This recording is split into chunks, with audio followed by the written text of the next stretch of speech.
Hello, this is Dr. HA SETO, and I'm your instructor for this course in Grade 12 Accounting in sunny Subang Jaya, and it is Accounting Grade 12 in the CPU program here at Taylor's College. And this is the third video that I'm recording to help you with your ISU. Remember, your ISU is due at the end of the semester, and then the presentations will start the following Monday. By now, you should have chosen the company you would like to study and have found the URL for the annual report because we're going to be needing it. Now let's see where we are in our ISU. Let's take a look. Yes.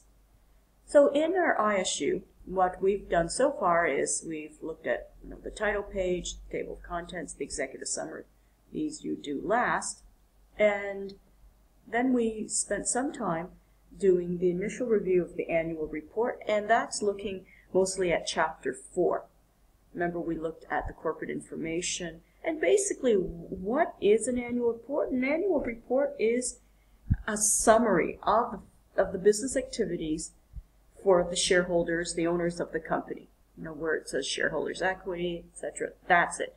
And the companies we're studying are all public companies which are publicly listed on some stock exchange somewhere in the world. And so the obligation of the stock exchange is you must present annual reports which have so many, for example, financial statements and the summary of what management has to say, etc. And so you will have found all this information, including the auditor's report, in the annual report. Now, the annual report, yes, it's good that we have this narrative information, but let's see what else do we have to do with it. So what is it that we're capable of doing right now since we're just beginning accounting? Well, Part B is in analyzing the balance sheet, and there's 5 questions with bullet forms. We haven't got to that point yet. Analyzing the income statement, have we, let's see, 10 questions. We haven't begun that yet. D, financial statement analysis. Now, basically, using the information in the annual report, we can find information for, well, we can find the balance sheet and the income statement, and we can do analyses on that. So we're going to now go to Chapter 12, which is about analyzing the financial statements of a company based on the annual report. We're going to do, see, this part says we have to do horizontal analyses, vertical analyses. We're going to have to do ratio analysis. We're going to look at the liquidity and the solvency of the company. We can do that. Let's go to Chapter 12. Let's see. And here we are, Chapter 12, Financial Statement Analysis. And as we just saw from the checklist for the ISU, this is the part which is under Section I. So we're going to be using the annual report. So if you can have your annual report, or the annual report for the company you're studying, have it handy, and I'll show you what it's all about. So in this video, which we only have a few minutes to do, it's a 15-minute video, and it's probably going to take maybe one class, we're going to do the horizontal analysis first. And we're going to be using the balance sheet and the income statement of your company. So please have that ready. So the first part is to analyze the horizontal, financial statements, the balance sheet, and the income statement. We're going to do horizontal analysis. What is a horizontal analysis? Well, we just look at a certain line item, and we look at it from year to year. Now, this book, because it's written by these professors in universities in the United States, they say, we compute the dollar amount of the change and then divide the dollar amount by the base period amount. Well, yeah, okay. Guess what? This is supposed to be International Financial Reporting Standards, and we are going to be working with companies that don't use the dollar. We look at French companies, they're going to use the euro. We look at a British company, they're going to be using the pound sterling. So we're not going to get fixated on, dollar amounts. The example in your book uses Vodafone, and Vodafone is a British company, and so it's listed under pound sterling. Your book gives you the example of Sensible Music Company and etc. You know what? I'm not going to waste your time. I'm going to be using a real company. Let's take a look at what Samsung has just reported in their Q2. I'm going to be using Excel, and so let's just take a look at what we can do. So let me see. Your example in the book, let me see if I can move this over. Your book uses the example of Vodafone, and Vodafone has 2006 and 2005, and then there's here's the change in the amount, and that's actually, my apologies. Your book uses Sensible. Okay, my apologies. They use Sensible, and there it is. So the dollar amounts, and then if you subtract this amount from this amount, so this is the base year, then you have the percentage change, the dollar amount change, and then the percentage change. Well, what I'm going to be doing is, I'm going to see if I can pull up the company that we're using. Let's pull up the income statement for Samsung. And then let's take a look.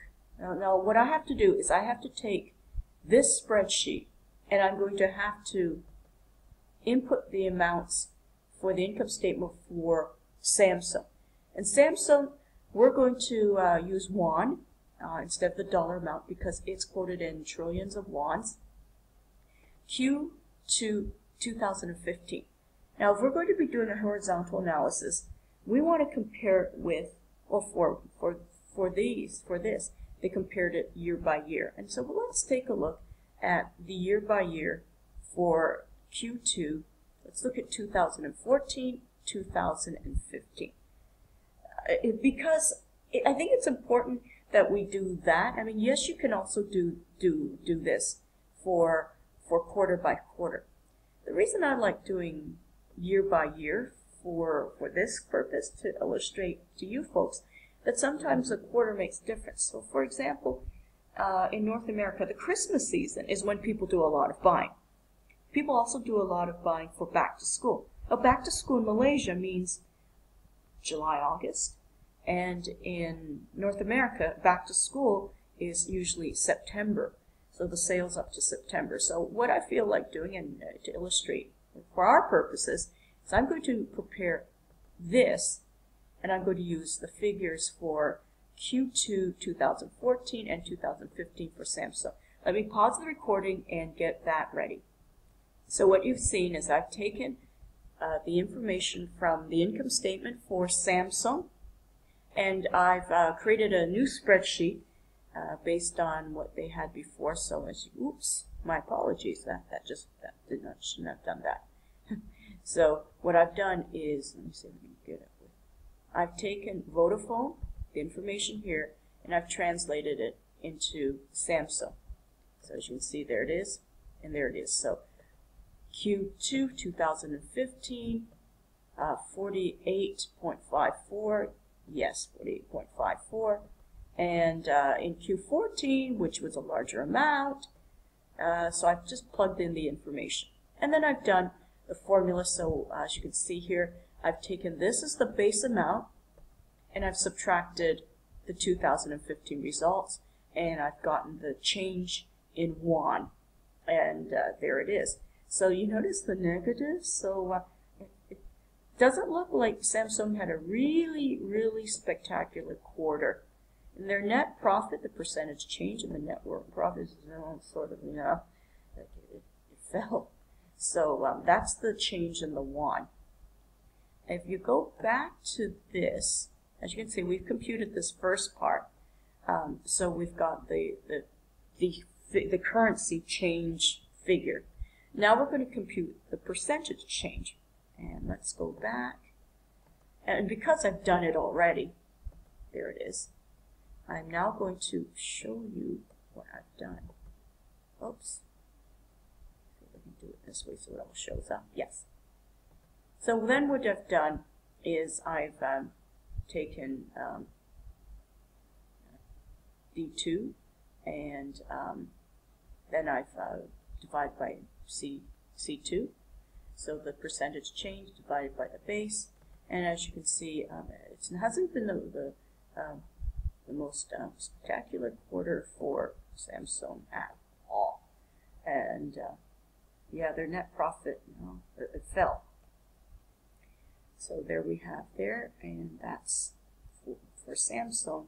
So that's one example of doing a horizontal analysis. And there it is. So computed the currency amount change and then the base amount. So you do it for every line item. You can see how easy it is to do it. Now I just wanted to let you know that the way Samsung does it here, they do sales, cost of sales, etc. The way they did at Vodafone, Sensible Music, is instead of calling it total sales, they call it total revenue. So you must make sure that what you are using is consistent. So yes, you can sort of copy this, but then as you can see, I had to adapt it so it suited the purposes of Samsung. So I took these items and I made sure that these were right on. Okay, now let's take a look at what we have to do next. Trend percentages. Now you can see why we have to use the annual report instead of just quarterly reports. Because the quarterly report, you're not obliged to have more than 2 years. But in order to do trend analysis or trend percentages, you need at least 3 years. And so here's the calculation. Any year divided by the base year.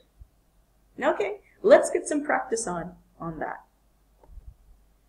I shall demonstrate using a real-life example, which is Apple. Let's see. Now, your textbook is a great example. Your textbook uses Vodafone, and let me see if I can find there.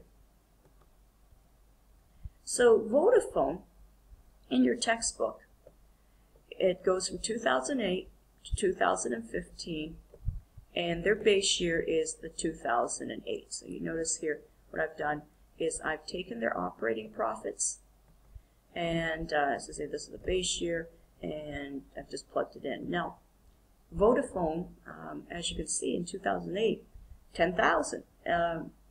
This is 10,000 in pounds sterling in millions. But then you look the following, the next year, it's almost half, 50%. Then in 2010, it's gone up. So it's almost like a ping pong ball. It's up and down, up and down.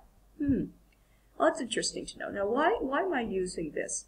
Because I'm going to point out to you Apple. Apple, yes.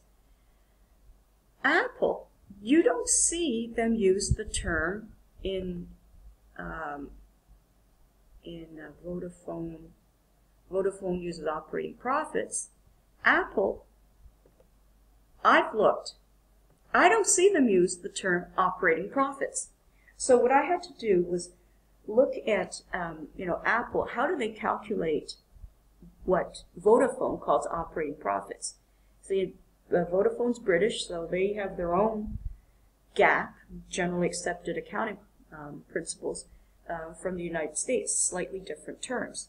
This is where your book, which I like, sort of most of the time, it requires me to actually check a lot of things in detail. So what I found out about Vodafone on page 753 on Exhibit 12.4 is they calculate operating profit in a completely different way. So what I had to do was I had to look at Apple to see what is comparable.